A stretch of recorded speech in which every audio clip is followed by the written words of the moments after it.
Hello, I'm Elif and this is a recap for episode 31 of the series One Love, 24 hours after Turkey and before dubbed for TV. The doctor explains to Omar that a brain tumor has formed due to the accident, and it's almost impossible to perform surgery on it. Omar, shocked, asks, "Is it deadly?" The doctor says, "It may not cause you any trouble until the end, but it's also possible that it could explode. You should know that you're living with a time bomb." Omar keeps his illness a secret from Kızılcık so as not to worry him. That day, when Doğa takes her daughter to the doctor, she sees Fatih in front of the building and gets angry, telling him to leave. Doğa says, "When you betrayed me, you lost the right to everything." Fatih replies, "No matter what you say, I have the right to be with my daughter today. Don't take that away from her." Doğa reluctantly agrees with resentment. Nusama visits Ertuğrul, the art collector who bought her works. Ertuğrul praises her and her art, saying he's sure Nusama will soon achieve great success. Nusama is very happy and notices the resemblance between Ertuğrul and her own family. Omar, who is worried upon hearing about his illness, goes to Abdullah's house at night and asks him to take care of Kızılcık and Metehan if anything happens to him. Abdullah becomes upset and says, "You don't have to ask. If something happens to me, my family is in your hands." Omar kisses his brother's hand with tear-filled eyes. Fatih confides in Omar and says he wants his wife and daughter to be with him. Knowing that Doğa's decision for a divorce is serious, Omar tries to comfort Fatih, but Fatih is not satisfied with anything less than Doğa's return. Fatih says he wants to pick up Doğa as his driver, and Omar offers to do it himself. Pembe goes to see Nusama and later realizes that Olev has returned home. She quickly bids farewell to Nusama and goes to Olev's house. Olev is furious upon seeing her. Pembe says, "Did you think the things you said to me at my house would go unanswered? Let me put your mind at ease.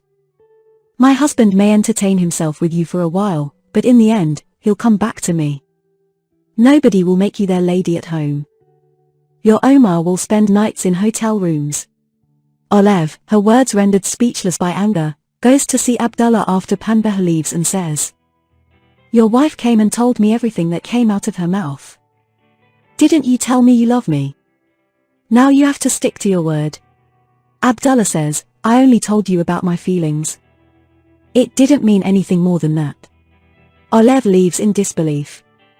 Kayhan convinces Leman to go see Omar and retrieve the financial documents he has. Leman goes to meet Omar and tells him that, for the first time in her life, she feels happy. Omar tries to make Leman understand that Kayhan is not the man she thinks he is, but when he sees how much she loves him, he promises not to interfere with Kayhan anymore. At dinner that night, Abdullah doesn't sit at the table and goes to his room feeling upset. Pembe watches him with sadness, as he mumbles under his breath and realizes that Olev has told him everything. Omid, when he sees Olev upset, takes her to a tavern to change her mood.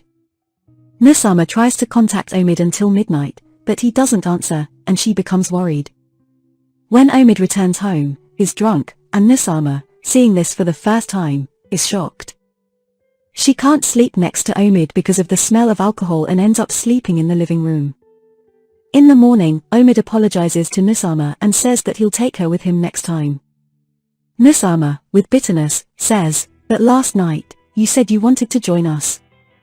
Omid becomes very upset. Nusama adds, "From now on, don't get so drunk that you forget what you said." In the morning, Pembe, while walking with Abdullah, tells him, "I went to the limit with that woman, and I made it clear to her. If I stay silent, it's for the sake of my children. It's better if you also put an end to this matter." Abdullah goes away frustrated. Fatih, on Omar's suggestion, goes to the park near Kızılcık's house and asks Doğa to bring their daughter to see him. Doğa goes to meet Fatih alone with anger and tells him that after the divorce, on the days determined by the court, he can see their daughter. Fatih tries to soften Doğa and says that after all this hardship, it's time for them to embrace each other. Doğa angrily replies, "Go embrace someone else. I've hired a lawyer, and soon I'll file for divorce. If the court sees fit, you can see our daughter once a month." Fatih becomes upset. At night, Fatih asks his father to do something to bring Doğa and their daughter back. Abdullah says that as long as Doğa doesn't want to come back, it's impossible for him and their daughter to return to that house. Fatih insists, saying, "I'll bring them back. You'll see." At night, Doa tells her mother that, on one hand, she doesn't want Fatih to see their daughter because she wants him to suffer, but on the other hand, she feels it's unfair to keep their daughter away from her father. She reminisces about her own childhood and says she doesn't want Cemre to grow up missing her father like she did. Kızılcık advises her, saying, "Being a mother requires sacrifice, but you also have to take care of yourself. If you're happy, you'll raise a happy child." Doa and Kızılcık go to see their lawyer, who promises to help Doa obtain full custody of Cemre and assures them that everything is in their favor. After Doa and Kızılcık leave, the lawyer meets with Fatih in another room. Fatih has found the lawyer through a driver he hired for Doa. The lawyer tells Fatih, "I can get your daughter back, but how far are you willing to go? It's going to be tough, and you might have to do some ruthless things." Fatih responds determinedly, "I'll do whatever it takes." Nusama gives her car to Omid and reluctantly takes the painting ordered by Ertuğrul to his daughter's house. Ertuğrul thanks Nusama for her efforts. Ertuğrul returns to the house of his daughter's suitors. His daughter's suitor is Ibrahim, who happens to be Nusama's ex-husband. Ertuğrul agrees to their marriage with his daughter's consent, and Ibrahim and she become engaged. Thank you for watching, stay tuned for the next episode.